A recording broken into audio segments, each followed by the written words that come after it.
Boa tarde, rádio ouvintes e telespectadores. Cá estamos nós para mais um Pontos de Fernando Lima. Sexta sim, estamos aqui na Rádio Savana 100.2 para comentarmos assuntos importantes que marcaram esta semana. E hoje vamos olhar para as notícias que vêm de Nova Iorque em relação ao Credit Suisse, o banco no centro das dívidas ocultas moçambicanas. Vamos também comentar sobre o julgamento da BO, também das chamadas dívidas ocultas. E vamos olhar também para os outros temas que marcaram esta semana. Fernando Lima, boa tarde. Cá estamos nós para mais um programa, numa semana em que também chegam notícias dos Estados Unidos sobre a ExxonMobil, que tem algumas reticências sobre o gás.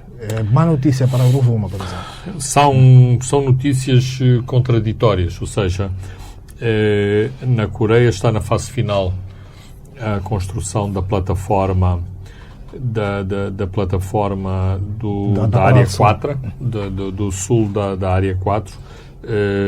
Ontem, quinta-feira, o Ministério das Finanças disse ou anunciou que inscreveu na proposta de orçamento um rendimento fiscal a partir da plataforma na ordem dos 34 milhões de dólares.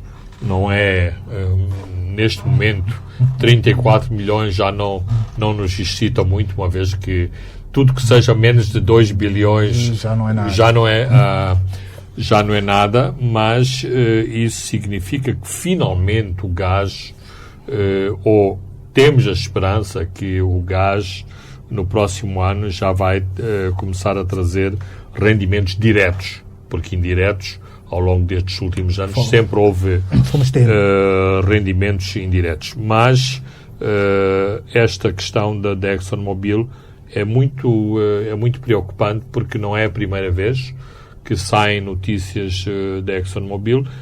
Também não é a primeira vez que a ExxonMobil, que é a líder da área 4, anuncia o adiamento da decisão final de investimentos. Da decisão final de investimentos. E, por outro lado, há também, digamos, uma espada sobre investimentos futuros em Moçambique referentes ao gás, que tem a ver com a conferência do clima, que vai começar no princípio do próximo mês em Glasgow, na Escócia.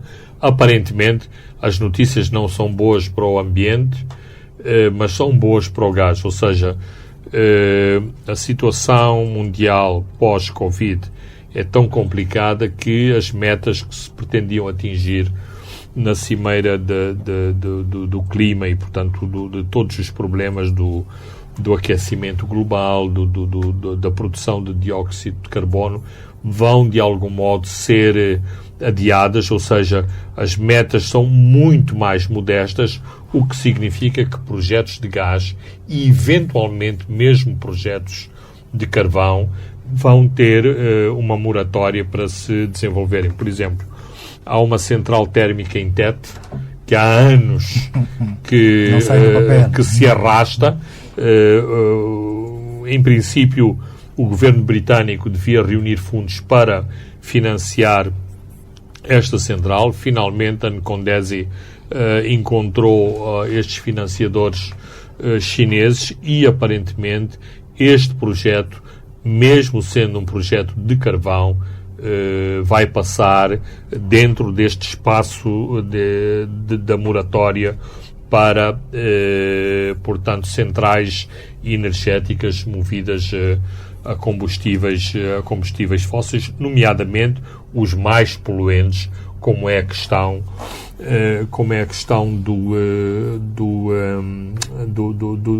do carvão.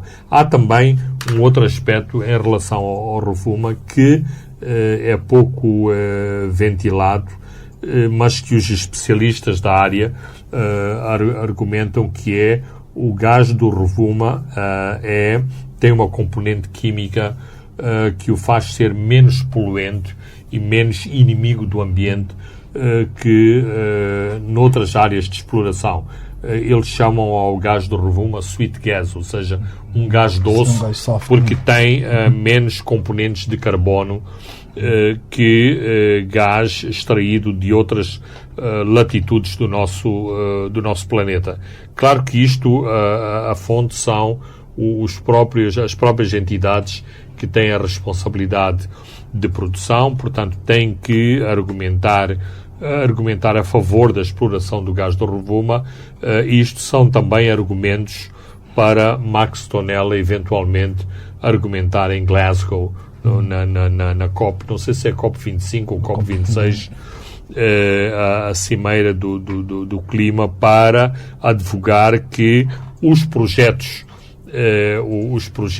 de Rovuma que já têm financiamentos garantidos devem ser alvo de uma moratória e serem autorizados e não penalizados por causa das restrições em matéria de aquecimento global do planeta. Muito bem, Fernando Lima, depois desta nota prévia, uma notícia importante, vamos olhar para o seu tema de semana, que é o Presidente da República que se reuniu com a Associação dos Empresários Muçulmanos e também com a Associação Médica de Moçambique. O tema foram os raptos.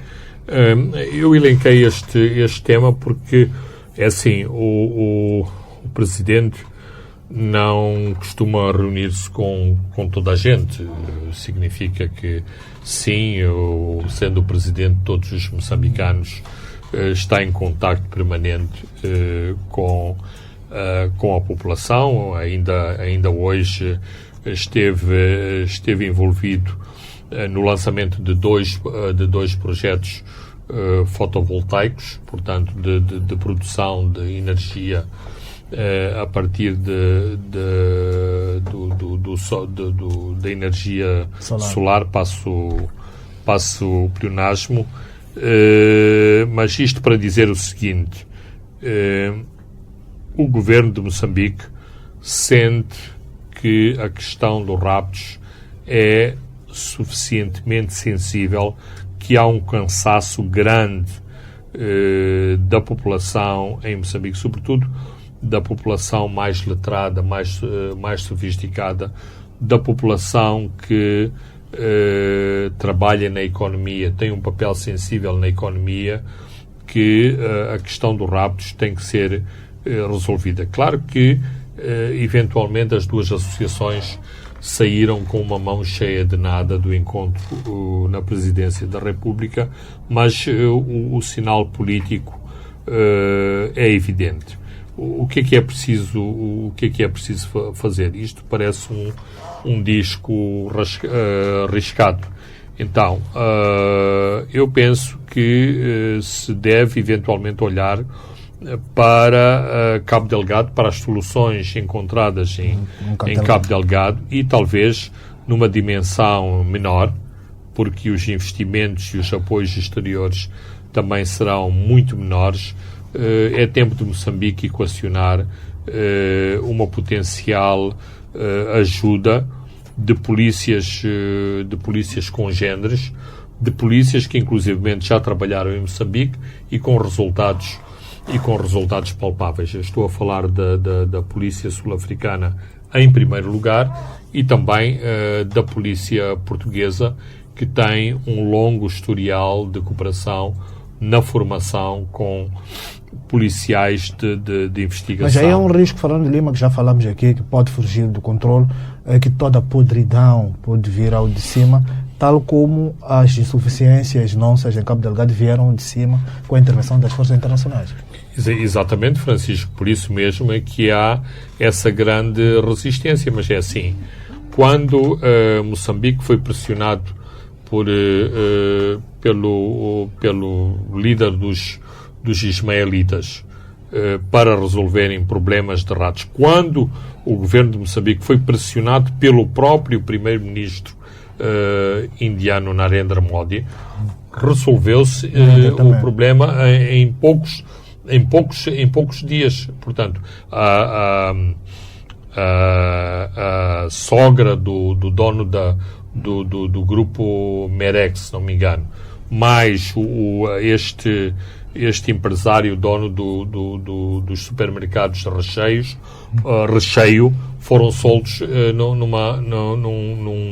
em poucos dias. Portanto, porquê? Porque houve uma intervenção externa. Porquê? Porque houve uma pressão uma pressão grande a partir do exterior, e já houve outras pressões e outras colaborações muito importantes a partir do exterior. Portanto, o governo de Moçambique tem que ponderar os riscos políticos deste tipo de questões, mas tentar passar ao lado, ou ultrapassar, ou dar a volta a esta vergonha nacional que é os raptos que atingem vários segmentos da sociedade de Moçambique, e na ausência de grandes magnates, digamos que a fasquia está a descer. E é preciso não esquecer um pormenor que me parece também muito importante.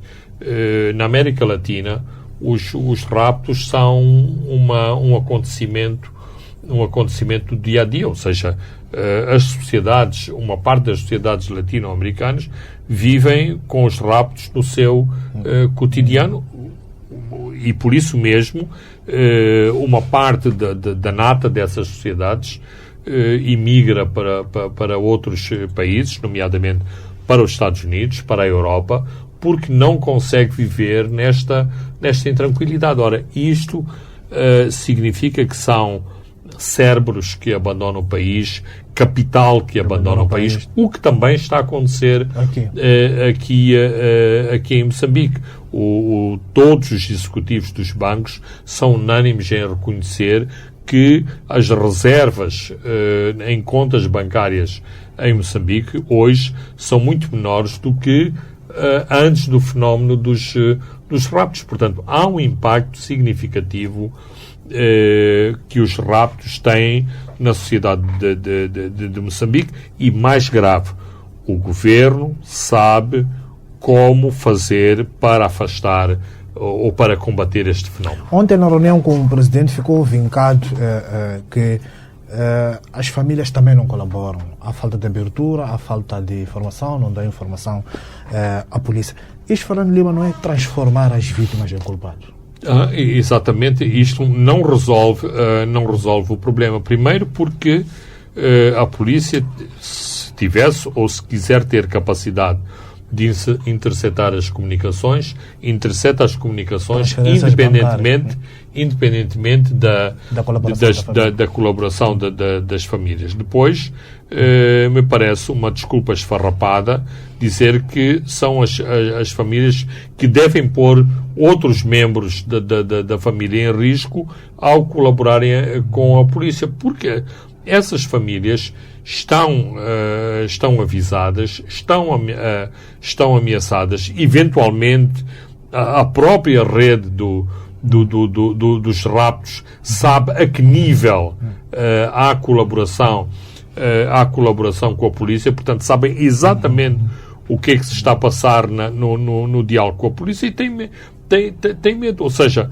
se a polícia não consegue dar proteção a essas famílias, como é que as famílias ainda vão arriscar mais os seus entes queridos fornecendo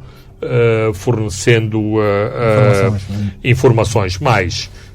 É preciso também compreender determinadas matrizes culturais das famílias envolvidas neste tipo de crimes, que são famílias habitualmente muito fechadas, que se expõem muito pouco em termos sociais, o que também, portanto, torna mais difícil, por exemplo, o acesso dos média, o acesso da polícia, de outras instituições públicas, à maneira como estas famílias se comportam, que funcionam muito nos seus círculos sociais restritos. Muito bem, Fernando Lima, vamos olhar para o Credit Suisse, que declarou-se culpado, só para metermos um pouco os nossos telespectadores e os nossos ouvintes dentro do contexto. A Security and Exchange Commission, que é a SEC, que é uma espécie de uma agência do governo dos Estados Unidos, que é encarrega de proteger os seus investidores, de prevenir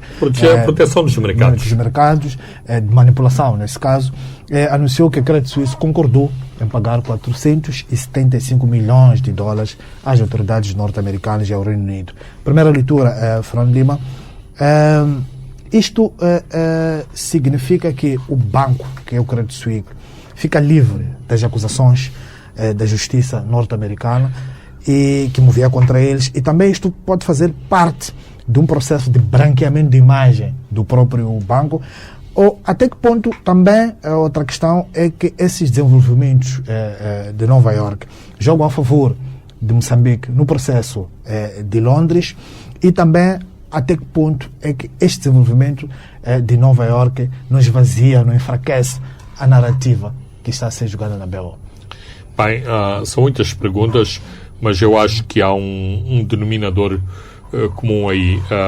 E então, na questão das instituições, não é propriamente o fenómeno da delação premiada, mas a admissão para a matriz da justiça norte-americana, a admissão de culpa traz benefícios para aquele que se declara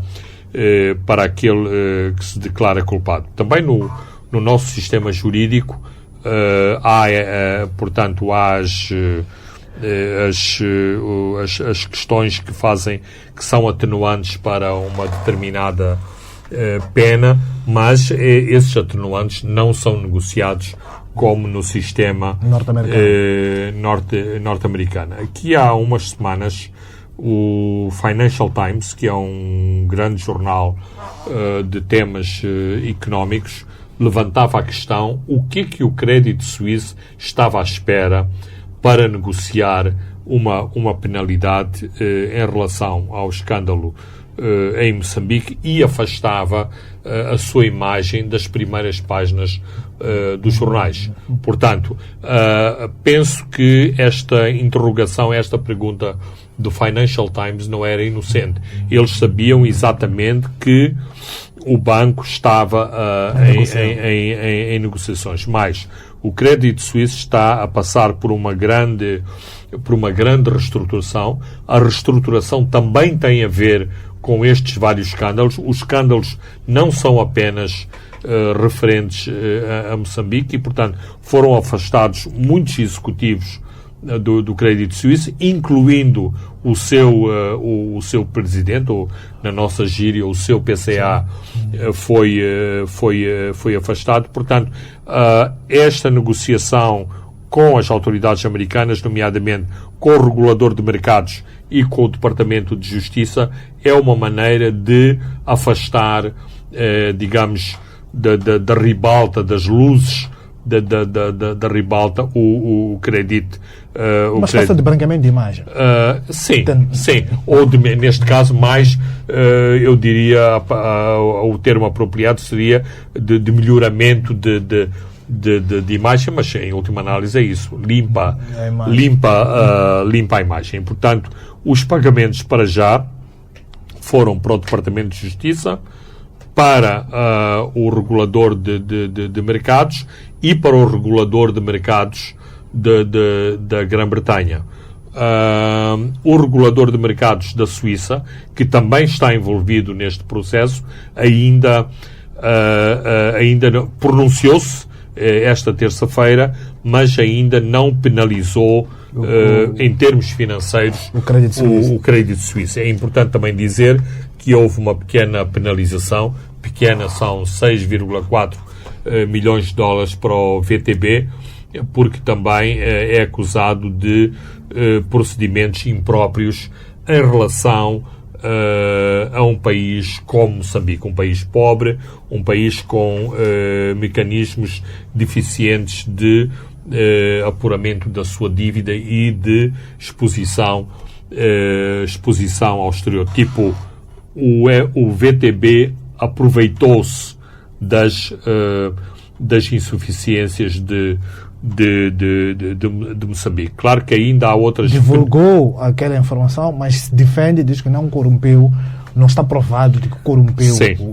E que nenhum dos seus funcionários também foi apanhado na rede, ao contrário do Credit Suisse, que tem 3 gestores de topo já em processo de litigação nos Estados Unidos, uma vez que em 2019 se declararam culpados e que certamente e sem qualquer sombra de dúvida forneceram muita informação para os procuradores americanos, que puderam assim substanciar melhor o caso, não só contra Jean Bustani, que esteve em julgamento em novembro de 2019, mas também contra o Credit Suisse. É importante também referir que, por exemplo, uma parte dos procuradores, os 3 procuradores-chaves do julgamento de Jean Bustani, são os procuradores que trabalharam no processo do Credit Suisse. Portanto,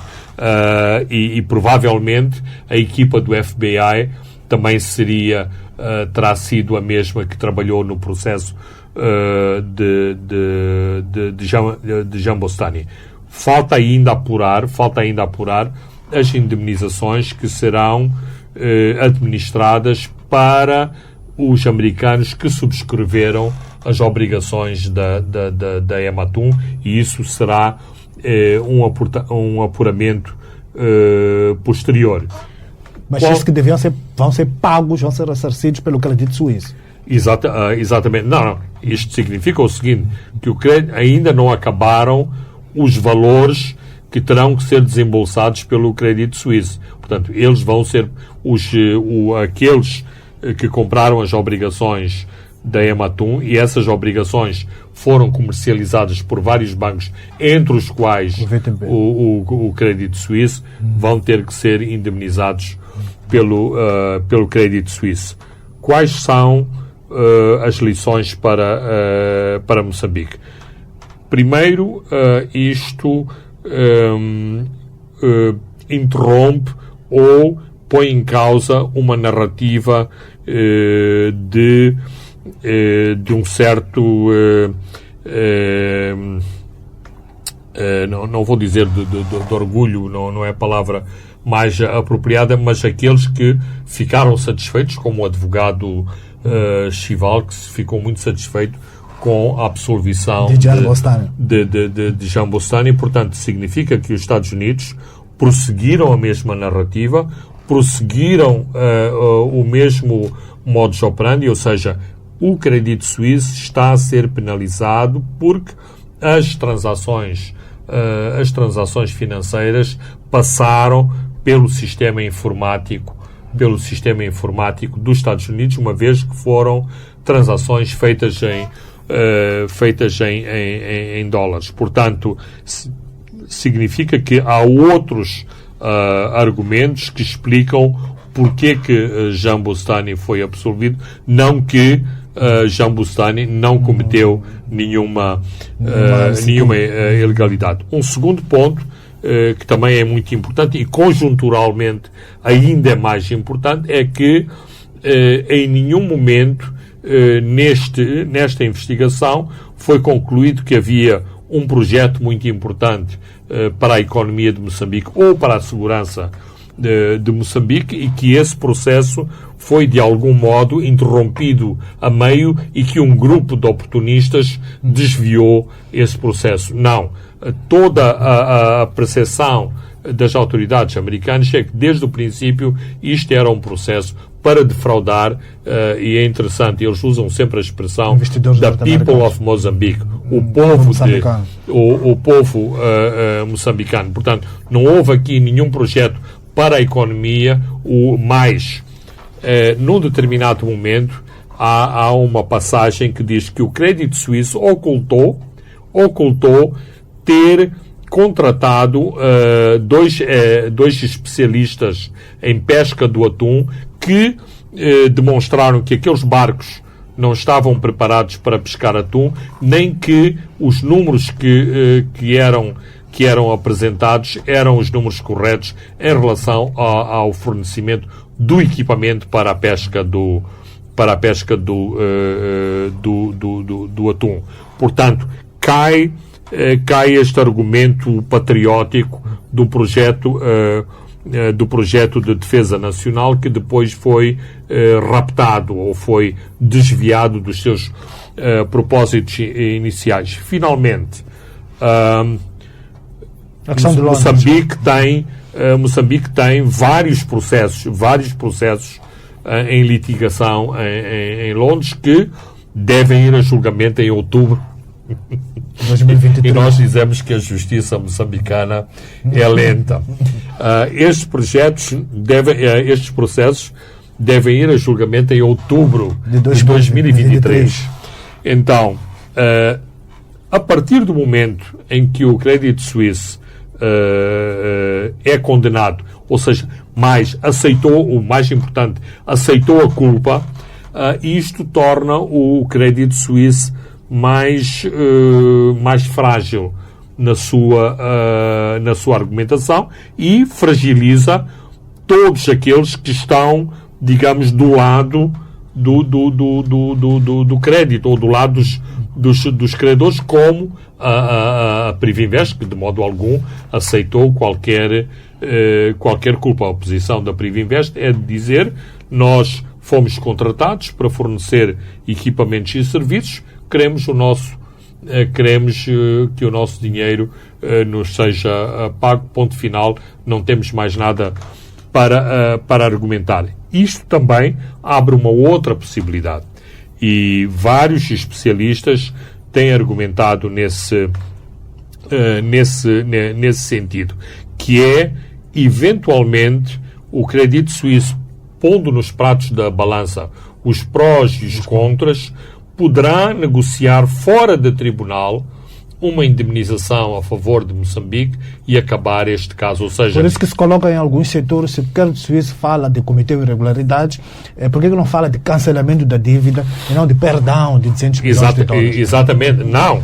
Chegaram a um ponto para também sair das parangonas, dentro da mesma estratégia de sair das parangonas do jornal, fazer-se uma arbitragem ou uma negociação ou um acordo fora do tribunal para que este assunto seja... Mas a estratégia contrária é VTB, que diz que vamos abrir uma negociação amigável com Moçambique e sair e não esperarmos de uma decisão judicial. Sim, é possível também, porque o Banco Russo tem intervenção estatal.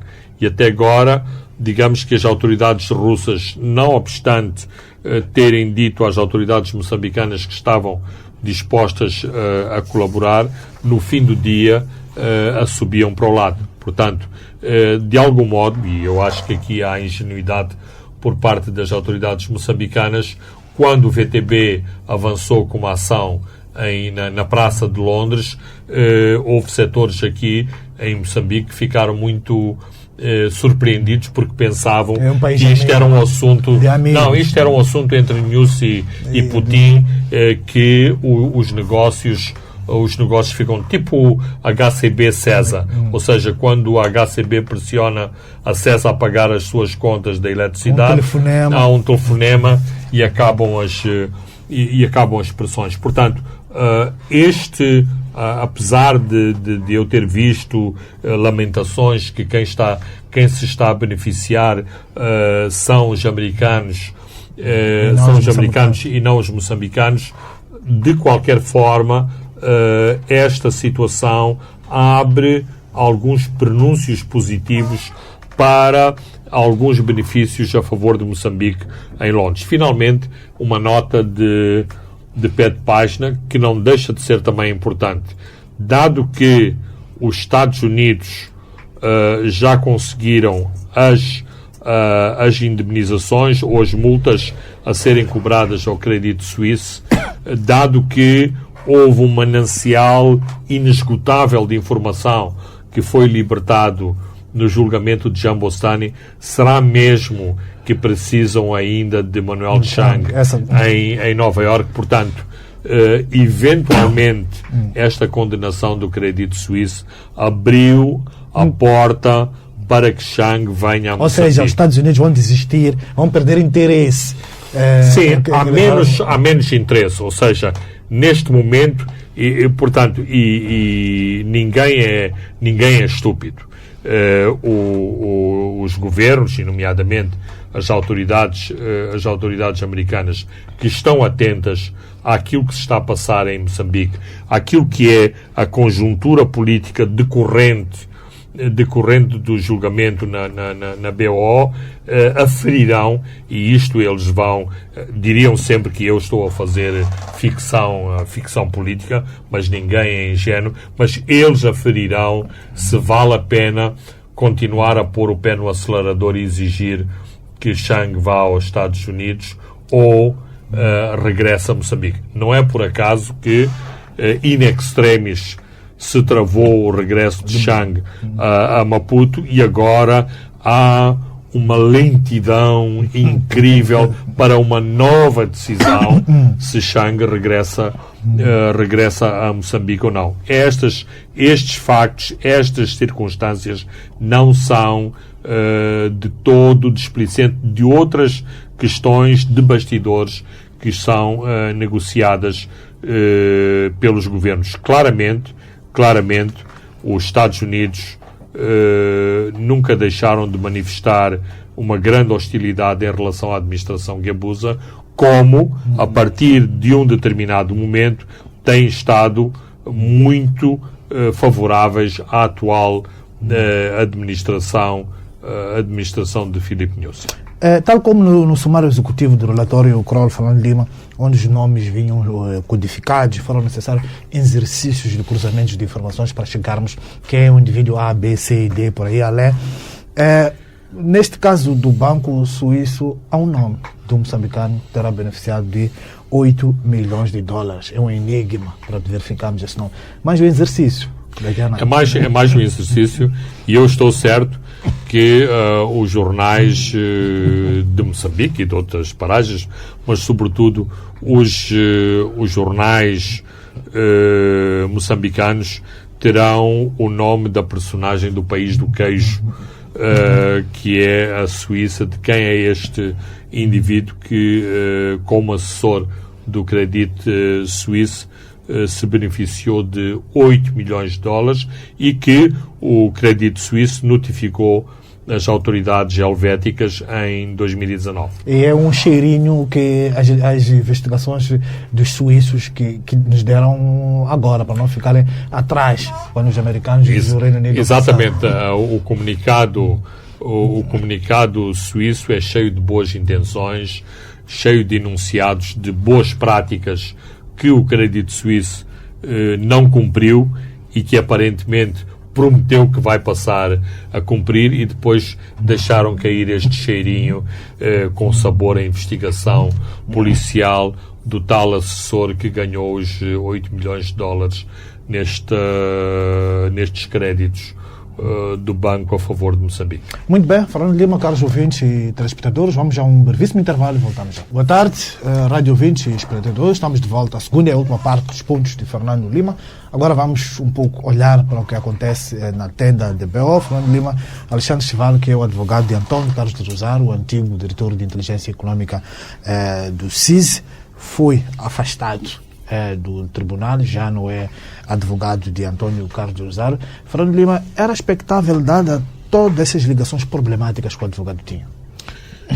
Eu penso que sim, e só um distraído é que pode achar que foi anormal e que foi tomado de surpresa. Aliás, o tribunal, desde o primeiro dia, que tinha individualizado Chival como, talvez o termo adversário seja inapropriado, mas como alguém que se estava de sobreaviso. Aliás, não era o único.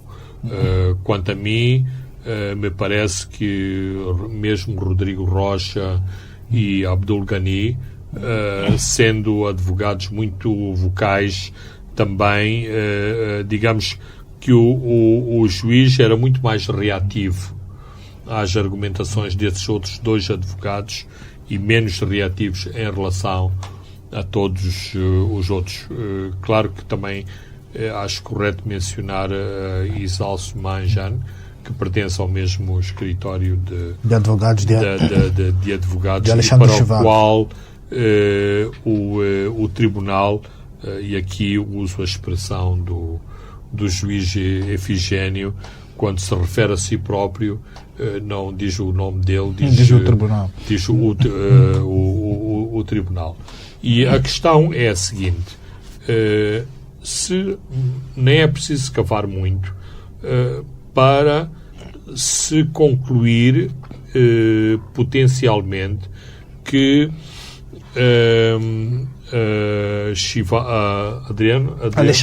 Alexandre Chival pleitava em causa própria. Não é a questão, não é apenas a questão, porque parece que a questão central é ser ou não ser agente do CISO. Quanto a mim, isso é uma questão, não obstante ser importante, mas não me parece que seja a causa principal. É que Alexandre Chival é administrador de pelo menos 2 empresas que o Ministério Público considera que estão envolvidas no branqueamento de somas avultadas de dinheiro enviadas a Moçambique pela Privinvest, e é também proprietário dessas mesmas empresas e de uma terceira empresa que foi criada para exatamente se tentar ultrapassar o facto de as 2 primeiras terem as suas contas bloqueadas. Portanto, estamos aqui a falar da Chopella Investments, da Indico Properties e uma terceira, que é a Dandula, que criou a Dandula, que é a imobiliária criada para gerir os ativos de que era fiel depositária a Chopella Investimento. Portanto, sem entrarmos muito a fundo nestas questões, me parece que há aqui alguma promiscuidade da parte daquele que é o advogado de António Carlos do Rosário. Eu assumo a responsabilidade por aquilo que digo. Quer-me parecer que aquilo que fez entornar o copo foi um acontecimento anunciado no dia anterior, que é o desaparecimento das 34 folhas. O desaparecimento das 34 folhas. Ou seja, quanto a mim, quer o Ministério Público, quer o Tribunal, resolveram também dar um sinal muito forte a dizer isto não pode continuar nestes termos, em que inclusivamente os documentos dos processos são devassados em benefício de alguém. E, mais uma vez, das fontes que eu tenho, as 34 páginas do processo versavam exatamente estas empresas envolvidas nesta propriedade, em propriedade que foi confiscada pelo Tribunal. O Alexandre Chival foi transformado em declarante, mas há fortes indícios de que pode rapidamente resvalar para arguido. Para um dos vários processos autónomos que exato. Isto também é outro argumento que sempre foi veiculado desde o dia 1 do julgamento. Portanto, é importante realçar que logo no primeiro dia a procuradora Ana Sheila levantou a questão de Chival ocupar um dos apartamentos de que a empresa de Chopella era fiel depositário, que era importante e que era bom que ele saísse. Eu penso que o Ministério Público enviou um sinal e esse sinal não foi acatado. E, portanto, em função do desenvolvimento do processo em tribunal, em função do próprio desenvolvimento da audição de António Carlos do Rosário. E é importante realçar que a António Carlos do Rosário foram dados inúmeros privilégios. Por exemplo, embora não seja ilegal, mas a partir do momento em que António Carlos do Rosário não queria comentar nenhuma de factos introduzidos pelo Ministério Público, porque em várias ocasiões entrou imediatamente em contradição com aquilo que estava exarado nos autos, passou a consultar o processo, a consultar aquilo que lhe era pedido e mais folhas avulsas do próprio processo. Mas era uma tática que parece que lhe saía muito bem. Consultar, refrescar a memória, depois comentar sobre aquilo que consultou. E como ele diz, elucidar o povo moçambicano do que se está a passar. Portanto, eu estou de acordo com aquele canal que chama a tenda das revelações, ou seja, aquilo é provavelmente a telenovela com mais audição neste momento em Moçambique, e acompanhado com grande detalhe por muitos moçambicanos. Se calhar também está a dar proventos adicionais às nossas telefonias móveis, porque eu vejo muita gente com o julgamento nos seus telemóveis e, portanto, como não pode nos seus locais de trabalho assistir ao julgamento, depois à noite descarrega para o telefone e acompanha no telefone o julgamento. Portanto, pelos vistos, este julgamento traz também benefícios a outras entidades que eventualmente nunca imaginaram que o julgamento poderia ser benéfico. Com a decisão do juiz da Festival, vimos um ACR um pouco tenso. Espera, quando o julgamento foi orientado na próxima quinta-feira, espera um ACR na linha dos tais martelanços, na linha do espetáculo, ou ficará um pouco mais retraído, tendo em conta esta narrativa que vem de Nova York, de que ele sempre defendeu que o projeto é de autoria dos moçambicanos. Tendo em conta esta narrativa que vem de Nova York, acha que o ACR será menos espetaculoso? Não sei, porque não estou dentro da cabeça dele, mas a minha percepção é que, sendo ele uma pessoa bem inteligente, com uma personalidade muito forte e uma mente muito forte, preparada para aquilo que se chamam mind games, jogos de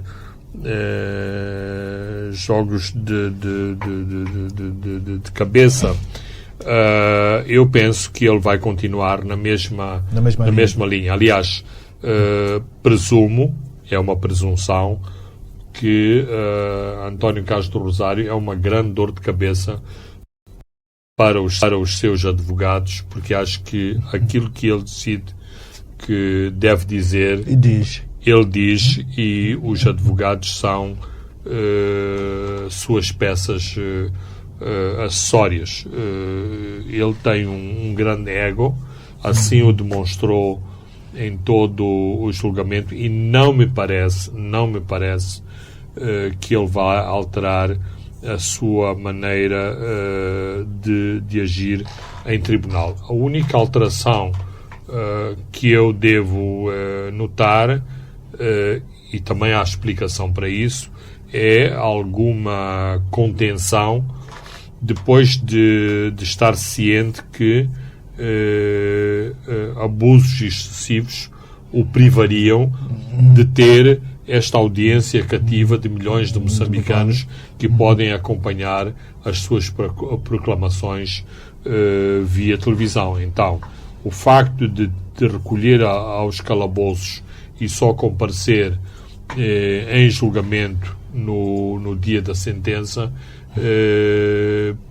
pondo na balança os prós e os contras, é melhor usar alguma moderação, sobretudo contenção de linguagem, de linguagem, mas continuar a ter este canal privilegiado de falar horas e horas ao longo de todo o dia para explicar uma determinada narrativa do que aconteceu no processo das dívidas ocultas. Uma nota curiosa, Fernando Lima, o ACR disse no tribunal que a MAME até estava concebida para construir grandes plataformas de exploração de gás, ou seja, muito próxima daquela que está a ser construída em George, na Coreia do Sul.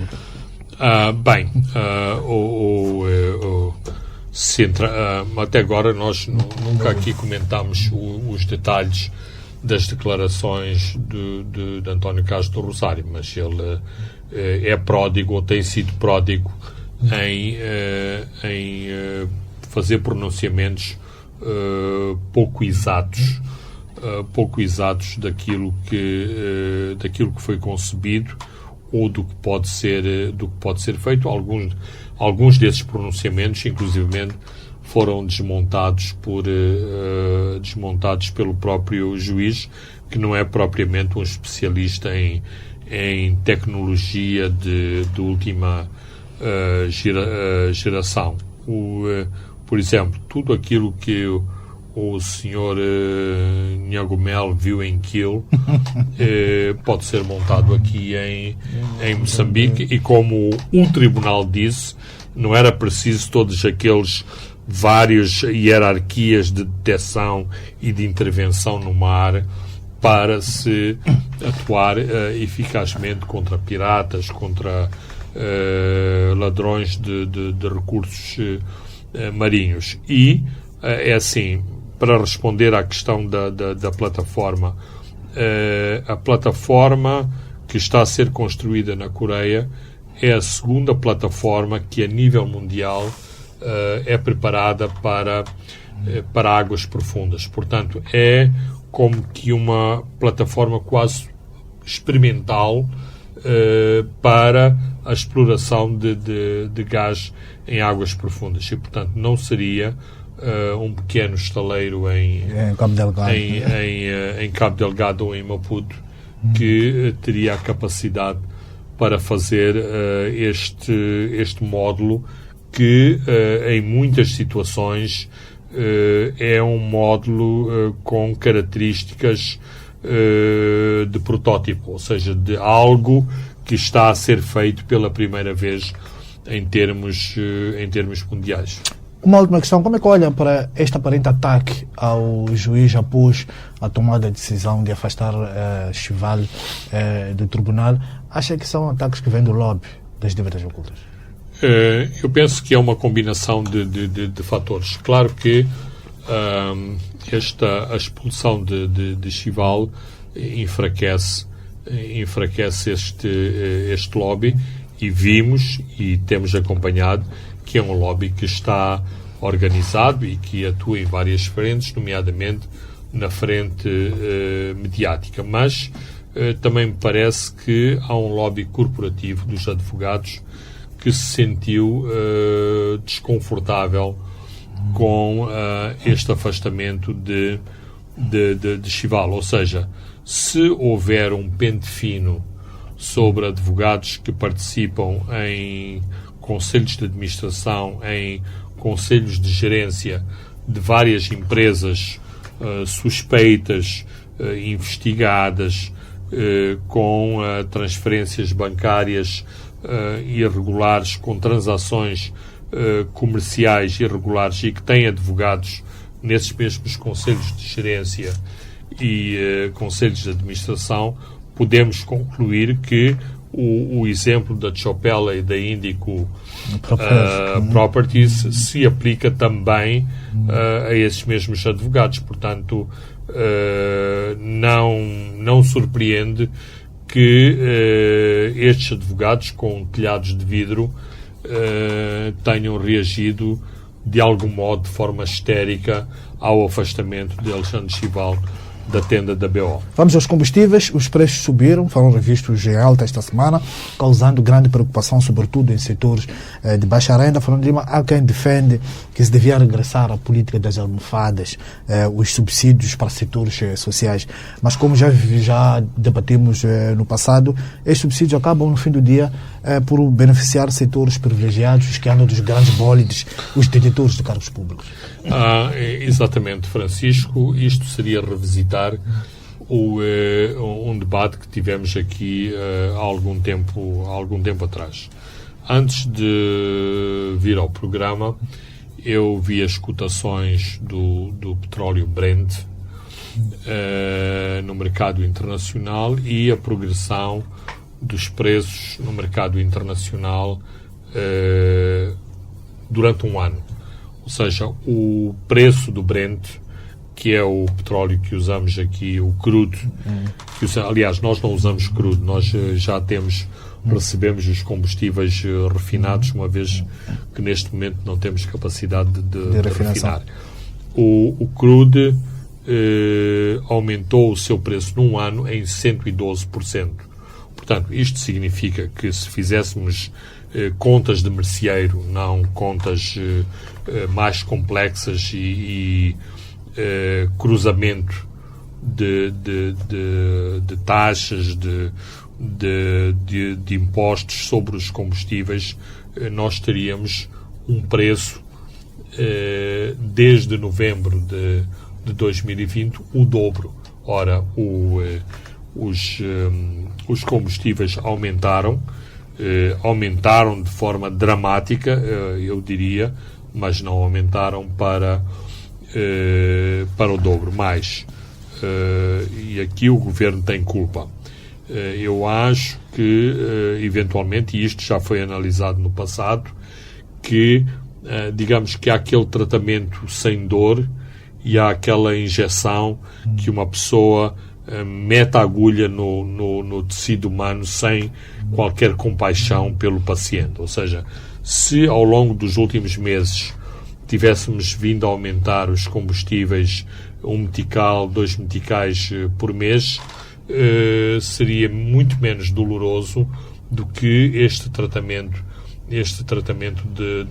de choque. Mas o tratamento de choque tem a ver com os protocolos para as mexidas nos combustíveis, por um lado, e depois com os compromissos internacionais que Moçambique tem. Ou seja, Moçambique, e estamos lembrados, Francisco, este foi um dos grandes compromissos que Moçambique assumiu com o FMI de não bonificar o preço dos combustíveis porque alterava a realidade e, como disseste, beneficiava aqueles que aceleram os carros aí nas ruas e beneficia aqueles que todos os meses têm aquelas senhas suculentas que são fornecidas pelo aparelho de Estado aos seus diretores grandes e também pequenos diretores. Vamos fechar, ficamos apenas com 3 minutos, enquanto as forças internacionais em Cabo Delgado, estou a falar da SADC e também do Ruanda, vão baralhando os jihadistas naquela província. A presidente da Tanzânia está levando muito a sério a ameaça de uma invasão jihadista no seu país. É um real risco, Fernando? Claro que é um real risco e claro que o seu antecessor acho que tinha uns óculos especiais para não ver a ameaça que se prefigurava para o seu país, ao sul, ao norte e ao oeste, porque a ameaça vem destas 3 zonas geográficas. Eu penso que as contribuições da Ministra da Defesa, da nova Ministra da Defesa da SADC, da nova Ministra tanzaniana da Defesa, que vem da SADC, era a secretária executiva da SADC, e também da Ministra dos Negócios Estrangeiros, que é muito versátil nestas questões de geoestratégia internacional, a senhora Sulu acordou para a realidade, acordou também para uma realidade que diz, mesmo na economia se diz que é bom não ter os ovos todos no mesmo cesto. Então, estar completamente dependente em questões de segurança da China não é uma boa ideia, sobretudo quando a China não define a ameaça terrorista como uma ameaça prioritária. E, portanto, aquilo que se está a passar com a nova chefe de Estado tanzaniana é que, via estas suas duas ministras muito influentes, está a tentar diversificar as fontes de fornecimento de equipamentos e de outras componentes militares e securitárias para habilitar a Tanzânia a fazer face à ameaça do terrorismo de inspiração confessional na Tanzânia. E algumas publicações de intelligence que seguem com alguma atenção a questão lá de Cabo Delgado, a Samimi, entende que ainda há uma falta de coordenação entre os comandos das tropas de Ruanda, de Moçambique e da SADC, e isto possibilitou a dispersão dos insurgentes da sua zona de concentração e desceram um pouco para Macomia. E acha que, e diz que mesmo que este comando propôs uma reunião com esses comandos, comando de Moçambique e também do Ruanda, mas o Ruanda está um pouco aberta a estes encontros, porque está mais preocupado em consolidar as zonas que libertou. Estou a falar de Palma e Mocímboa da Praia, Franco. É normal que isso aconteça, porque os objetivos também são diversos. E só finalmente começa a haver essa coordenação essa que, de algum modo, é solicitada por Moçambique, uma vez que Moçambique é o país que está a ser agredido, que é o palco da violência. Portanto, há melhor coordenação, há já alguma cooperação, mas por também objetivos estratégicos. Numa primeira fase, a cooperação era quase nenhuma, nomeadamente quando se esteve na fase de tomar de assalto todos os principais objetivos inimigos em Cabo Delgado, nomeadamente no sul de Mocímboa da Praia e também em Palma. Portanto, agora que é necessária a colaboração das forças da SADC, sobretudo para a manutenção de paz nessas zonas reconquistadas, sim, é necessário mais colaboração e, sobretudo, é menos controversa a troca de informação entre as várias forças no terreno. A questão do Ruanda não é só não fornecer informação e não coordenar com a SADC, também não coordenava e também não passava informação às próprias tropas de Moçambique. Muito bem, Fernando Lima, caros ouvintes e telespectadores, chegamos ao fim do programa de hoje, onde comentamos as notícias que vêm da Nova York sobre o Credit Suisse, o banco que está no centro das dívidas ocultas moçambicanas. Fomos também olhar para o julgamento que decorre na tenda da BEO, também sobre as chamadas dívidas ocultas.